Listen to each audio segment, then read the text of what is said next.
Masih pembicaraan seputar kalimah la ilaha illallah. Kesimpulan yang lalu bahwa la ilaha illallah itu adalah meliputi dua. Kalimah la ilaha illallah itu meliputi dua. Ada nafi, ada isbat. Ada yang kita tiadakan, ada yang kita tetapkan. Yang kita tiadakan adalah la ilaha, tiada jenis Tuhan kecuali adalah yang ada Allah, yakni Allah. Itu kesimpulan secara umum yang lalu. Lafaz ilaha pada la ilaha itu maknanya apa? Ma'budu bihaqqin. Ma'bud yang disembah bihaqqin dengan sebenarnya. Ilahun yang diterjemah dengan Tuhan itu maknanya adalah ma'budu bihaqqin. Tidak ada makna lain. Lafaz ilahun, la ilaha, itu kalau diterjemah ilaha maknanya adalah Tuhan, bahasa kita. Apa maksud? Maksud Tuhan atau maksud ilahun? Ma'budu bihaqqin. Ada makna lain? Hana. Adapun ma'budu bihaqqin kalau kita terjemah adalah yang disembah dengan sebenarnya. Maka keluarlah dengan mereka yang mengatakan Tuhan mereka itu ma'budu bihaqqin. Ada yang mengatakan bahwa Tuhan mereka itu, mereka kan mengislah dengan istilah Tuhan juga. Tapi Tuhan yang diucap oleh mereka itu bukan ma'budu bihaqqin. Bukan disembah dengan sebenarnya. Jadi mereka itu mengambil lafaz kita bahasanya. Ilahun yang maknanya Tuhan. Tuhan patung, Tuhan matahari. Itu bukan ma'budu bihaqqin. Yang sebenarnya makna ilahun adalah ma'budu bihaqqin. Bahasa Arab. Kalau diterjemah ma'budu bihaqqin adalah Tuhan yang disembah dengan sebenarnya. Tapi kalau itu Tuhan yang disebut oleh mereka, Tuhan yang disembah tapi tidak sebenarnya. Sekalipun mereka mengakui itu sebenar buat mereka. Tapi pada sebenarnya itu bukan sebenarnya. Kemudian disebutlah pada kalimah la ilaha illallah itu disebut istisna muttasil.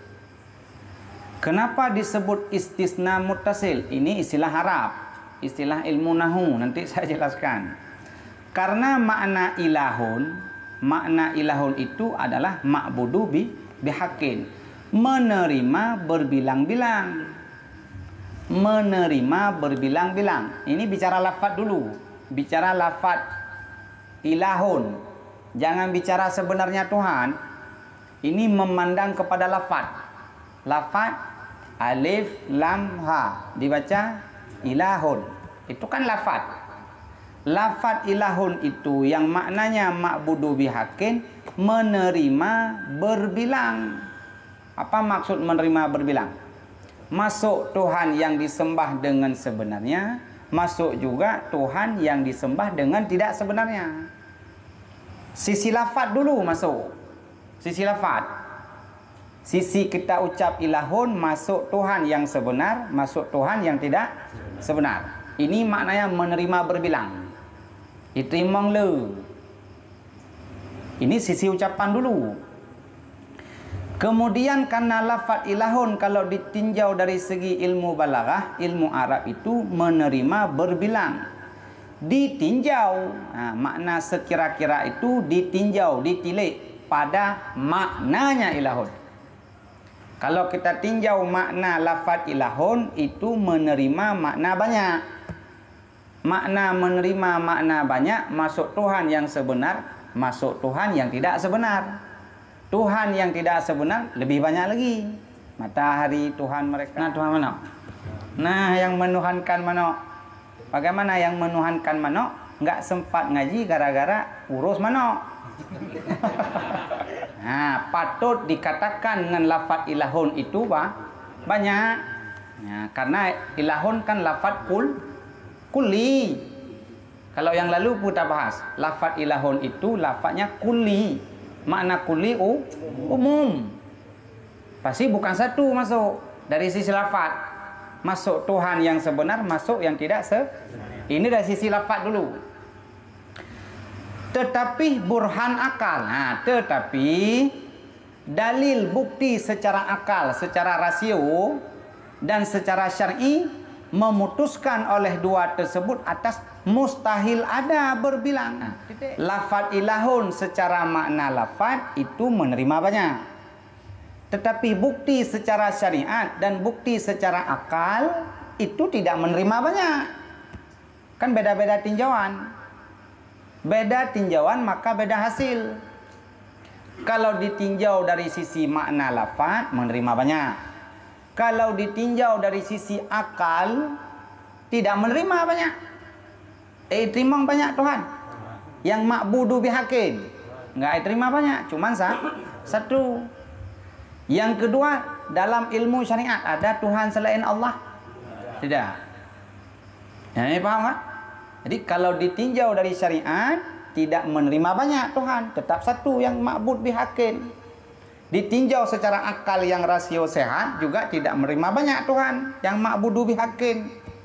Cuman menerima banyak dari sisi tinjauan lafaz ilahun.